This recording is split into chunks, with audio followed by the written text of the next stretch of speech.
This is the Bad Airmen Podcast with Mark Gates and Keith Cormier.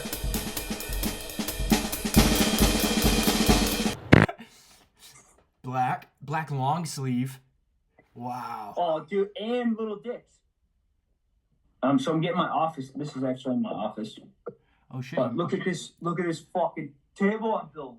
Yo, that's sick. So, man. Are you gonna put like resin over that? Yeah. Damn. Yeah, I'm gonna make it like, I don't know. Like, right now it's kind of awkward. I just literally put it in here for the podcast. I got French doors. They're always like, we hate America, but can you come and help us from the ground? People in different countries drive on the other side of the road. Yes. Do you know if they walk on the other side, like on the stairs? I would assume. Right? Yeah. Because I just want to know like where to drive my car down the stairs, you know? I walk outside, there's a raccoon just like above on the wall. Like Dude, that's top 10 Gooby Wooby right there. Top 10 Gooby Woobies. Dude, we're talking one, goobers. He's mad funny. Yeah, Dude, that was before like I killed a raccoon with my bow and arrow. Yeah. And I used to be like, dude, raccoons are the coolest. Fucking remember Archie? And now I see a raccoon and I'm like, I hope you fucking die. Dude, they are so fucking terrible to chickens. Like, I walked in there and there was like 7 dead chicken and 2 raccoons just looking at me. And there's fucking they ripped apart, dude. I was fucking furious. Dude, we had this blonde chicken. And there were 7 black raccoons around it, dude, just fucking ready to lay a nut on their face or something. Oh, I was trying. I was excited about your raccoon story, so just so you know. But you heard about? I think. Yeah, you did. Yeah, dude, I heard in a rap song, right? Someone said like leave you crawling like a raccoon. And I instantly thought of your story, dude. When the army crawled down the tree. No, the Terminator, bro. Terminator crawl. This thing is going. I'm like, you motherfucker. And then I'm like crying with a fucking spindle. I'm like, I gotta kill this thing with a spindle. Yeah. We have 6 mating chickens that like the roosters can mate with. Only 6. There's 2 roosters, and at first. They were getting fucking raped. Like they still get raped a lot. Yeah. But it's manageable. No, like their favorite hen. Like all her feathers are gone off her back right now. Yeah. So like we're supposed to like put a saddle on her, but that's for my wife. For her to do, not for. What are you supposed? You're actually supposed to do something? Yeah. You can put like it's called like a saddle. It's a chicken. It's like so because they jump on them and chicken they sex swing. It's crazy. Yeah, but so they do calm down after a certain amount of time. So now they don't get raped as much. Yeah. I have a sourdough started right now. Do you really? Yeah. I just started it like I don't know 5 days ago, and. I kind of saw a video online and just went with whatever I thought the video said. So I don't know if it's actually working. Yeah, it's working. I don't really understand it one bit, to be honest with you. It's literally you put flour and water into a jar and then it gets gross and then you dump it out. Nice. JFK. Keith, for people that watch the podcast, aka nobody. Keith made that. Yeah. It's JFK with a bullet coming out of his head. I showed it to my grandparents and like a point of pride. I'm like, yeah, this is my JFK. They're like, what's up with his face? Did you drop it or something? I go, no, he got dropped. I go, he's got a bullet coming out of his head. And they're from that generation, and they're like, that's not funny. I go, too soon?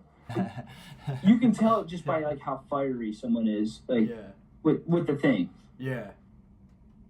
So like, if someone's like about their artwork, they're gonna show you their artwork. Yeah.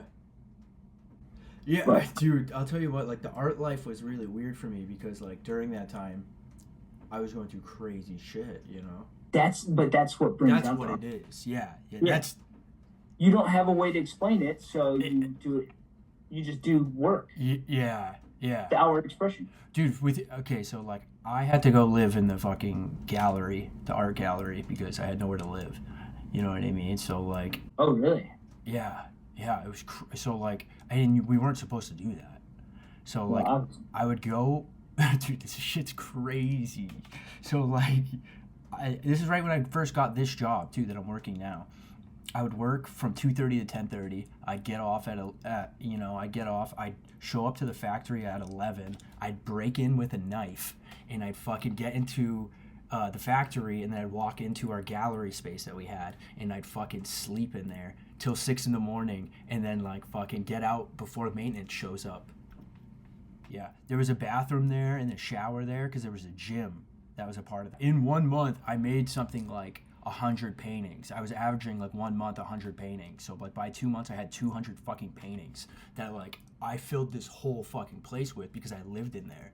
And like, so at all times of the day I was painting. You know what I mean? So like I was busting out.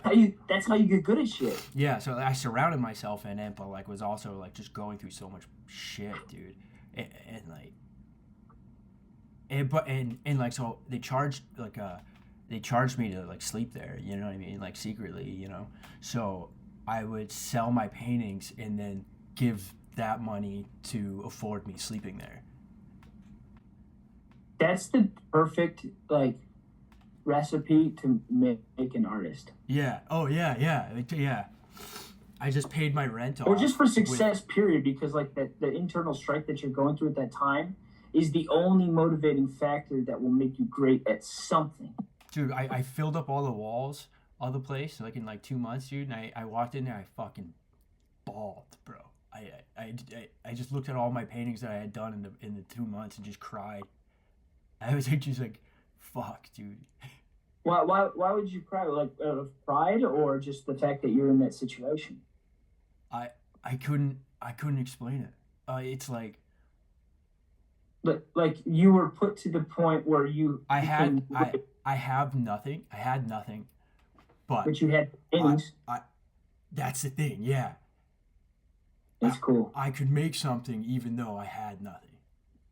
That's why it's good to like have these conversations and stuff, because there was a time where you and I were literally like, living on a couch at your cousin's house, and then driving cross country with not enough money to like do it, eat and get gas. Yeah.